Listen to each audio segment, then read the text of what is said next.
Are you a business owner and wondering, will EveryDollar work for my business budget?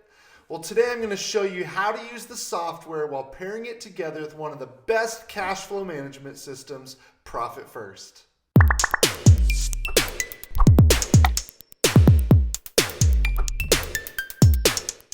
Hey everyone, Craig here, and I am a financial coach and profit advisor who's really passionate about helping your businesses become as profitable as possible. And that's by working with you on your cash flow. Now, when it comes to managing our money in our businesses, we need to be on a budget. Doesn't matter how much revenue you're generating, a budget is incredibly important, just like it is with our personal finances. However, that can sometimes be tricky when we are trying different things, wondering how much we should be projecting, how much should be going where. It becomes muddy, and oftentimes most business owners just push it to the side and never even start.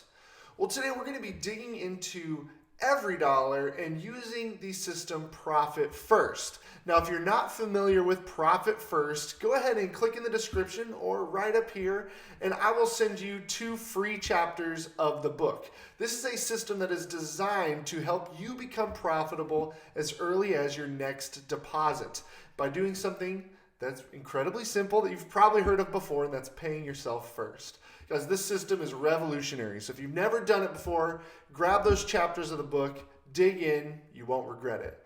Now, if you're already using the system, or if you're coming back to this video after reading those chapters, I'm going to show you how you can incorporate that into your monthly budget in EveryDollar. So let's dig into the computer now. And you'll see I've already created a month. So we're going to say we're planning ahead for the month, and we're going to project that this month we're going to bring in $10,000 in revenue, okay? So income, just like your income bank account, is going to show the different revenue sources and our planned amounts. Now you'll notice I've created categories over here on the side. We have the categories that are the same as our bank accounts. We have profit, taxes, owner's comp, and operating expenses. And then of course we're going to have debt down here because that's part of what we're going to need to be doing. Now, if you're a debt-free business, then this just stays here. EveryDollar won't let you delete the category. If you do have debt, your minimum payments are currently coming out of operating expenses. So just know that even though operating expenses, we put it as 30%, part of that percentage is going to be going toward those debt payments. There's a couple of ways you can manage that. You could put those debt payments into operating expenses, or you could just offset it a little bit. Just make sure that the percentages add up. We'll talk about that here in just a second. Now, next to each title, I put in my caps. Now, what this is your current allocation percentages. So how much of my revenue am I allocating to each of these categories? I put that here so that I can watch it, and then I'm going to be keeping an eye over here to make sure that it's in line. So profit, if out of all of my money, $10,000, if 5% of that is going to profit, then I know that this month $500 should be going to that profit line item.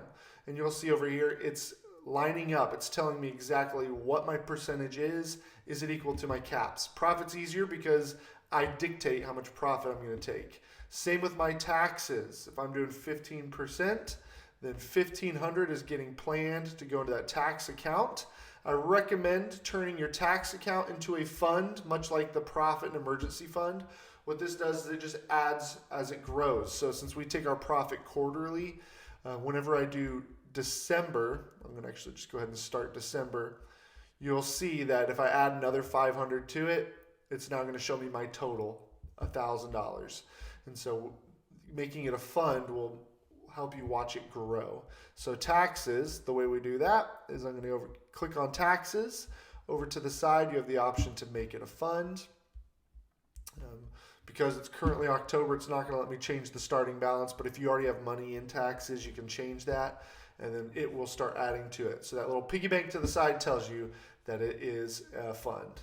Now you'll see that I now have my percentages matching with my current allocation, so what I want them to be, that's what they look like. My owner's comp, that's me, so half of the money, 50%, is going to go to owner's comp. Once again, it's matching. Now here's where it gets the tough part, okay? Now the beauty of this is it's going to help make sure you sit inside of that 30% margin. But this is where you write down all your operating expenses. So whatever they are, obviously yours is going to be different than everybody's, but maybe you need printer ink this month. Maybe you're going to spend $500 in marketing. Maybe your website fee is $50 a month. And so you'll see as we add in those operating expenses, it's going to tell me what percentage I'm planning on spending. Now, if you end up with excess, so let's just say, this might put me over. Yeah, okay, perfect. Let's say we're at 26%. We've planned everything we're going to spend. Then what I usually would say to do is put that excess into miscellaneous. We're not going to try and spend that, but what that does is that means this will sit. I'd even make this a fund as well, because this will carry over and that will sit in your operating expense account. If it grows, you can take it, dump it on your debt, but it could offset the months where maybe you don't bring in $10,000. Let's say maybe even though we're projecting $10,000, one of your clients falls off, and so your actual income drops by $1,000. Well, all of these numbers are going to be adjusted, and at which case maybe it puts you under that threshold and you have to pull from that miscellaneous to cover some other expenses. And so if it's in your planning, it's nice to have a little bit of a cushion for the month if possible. But ultimately we want that 30% to be there, matching what we have here. That's our caps, our current allocations. And so now that I've budgeted the month out, then every week as I'm doing those transactions, I'm moving money over at those percentages. And so my bank account should follow this pretty closely. As you're tracking your spending, you open up the app. Every time you run a Facebook ad, when it charges or you pay for that, you're going to log it into your account and track to make sure that you're not going over budget on any of these. And again, if for some reason you don't bring in, maybe your client drops off, you change this and it's going to show you exactly how much you need to adjust your budgeting percentages by. And so we're going to come back down here to operating expenses.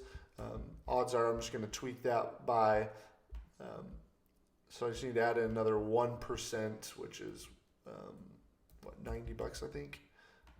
Yeah, perfect. So then you just tweak those things till they show the actual percentages that you need.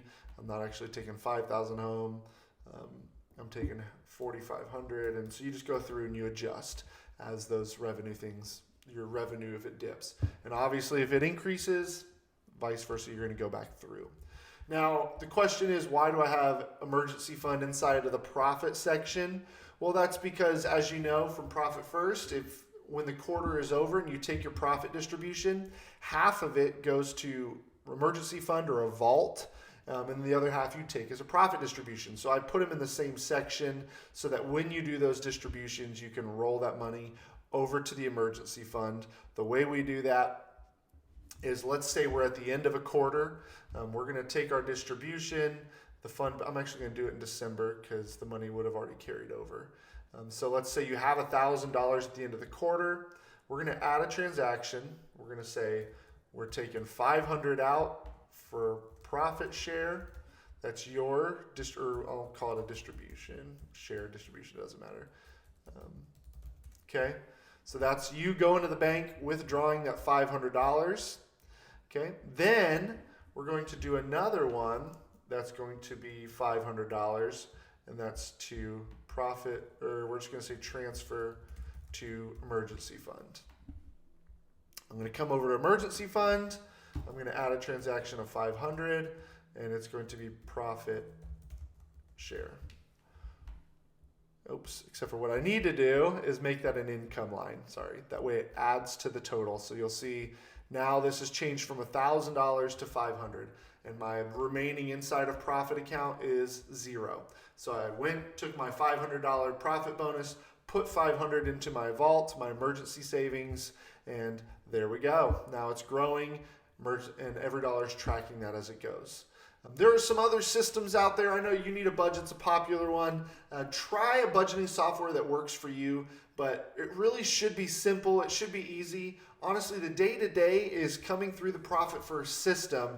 This is just a way to project what you're doing and make sure that you're not getting out of whack, and it gives you a really good way to visualize where you can cut expenses if revenue dips below where you want it to be. All right, guys, let me know your thoughts. If you're doing Profit First, give me a comment in the box below. I'd love to hear what it's doing for you, how it's changing your business. If you have questions, feel free to drop them in there or email me at info@craigdacey.com.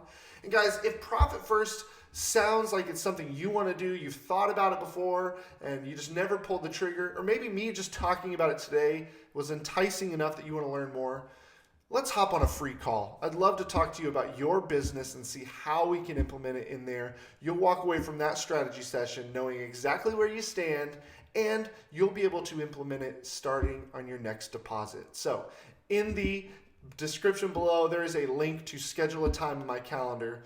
Let's do that. I look forward to talking to you soon. Otherwise, guys, I'll see you in the next video.